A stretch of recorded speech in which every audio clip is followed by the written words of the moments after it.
Au cours d'une conférence de presse qu'il a animée ce vendredi, StatView International, un cabinet d'enquête et de sondage pour le développement et la démocratie, à la présentation des premières disséminations des résultats d'enquête Afrobaromètre Rouen 9, répartis en 3 thématiques, dont entre autres la confiance institutionnelle, les questions identitaires et l'accès aux services publics en Guinée. Et pour cette première dissémination, notre focus était sur 3 thèmes.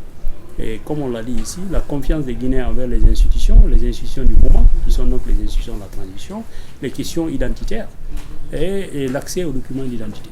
Et ce qu'on peut retenir globalement, comme on l'a dit dans la salle, c'est que pour ce qui concerne la confiance des Guinéens envers les institutions, nous constatons que cette confiance ne s'est pas ébranlée, elle est la même depuis la première édition, c'est-à-dire que les Guinéens font plus confiance aux leaders religieux, aux chefs traditionnels, ils sont plébiscités pratiquement, avec plus de 70-80%.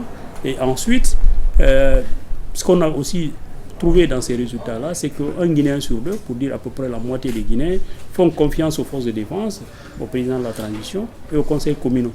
Mais par contre, la confiance des Guinéens est très faible à l'égard des partis politiques actuellement et du Conseil national de la transition, comme je le disais dans la salle, peut-être parce que le Conseil national de la transition n'a pas commencé encore à dérouler son programme.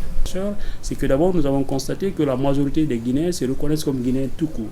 Donc l'identité nationale prime sur l'identité ethnique. Je pense que ça c'est important. 90% à peu près des Guinéens, on dit qu'ils se reconnaissent Guinéens d'abord, avant leur ethnie. Je pense que c'est important. L'autre chose aussi, c'est la tolérance.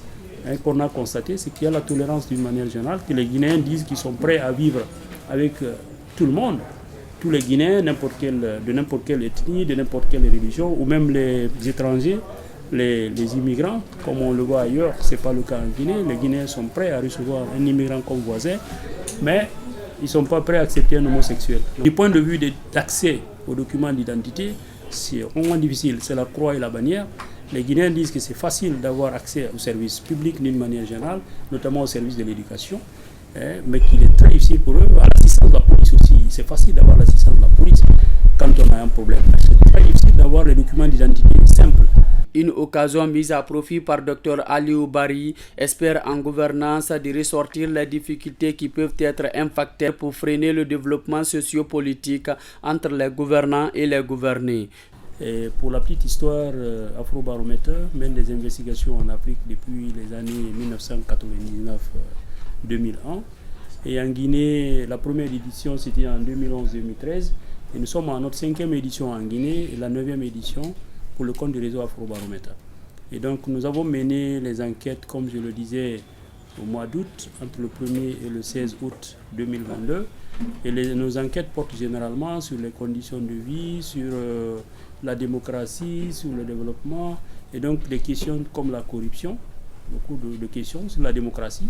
Et ces résultats, quand ils sont disponibles, nous les rendons publics.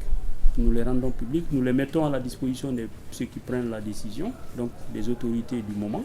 Actuellement, donc, ce sont les autorités de la transition.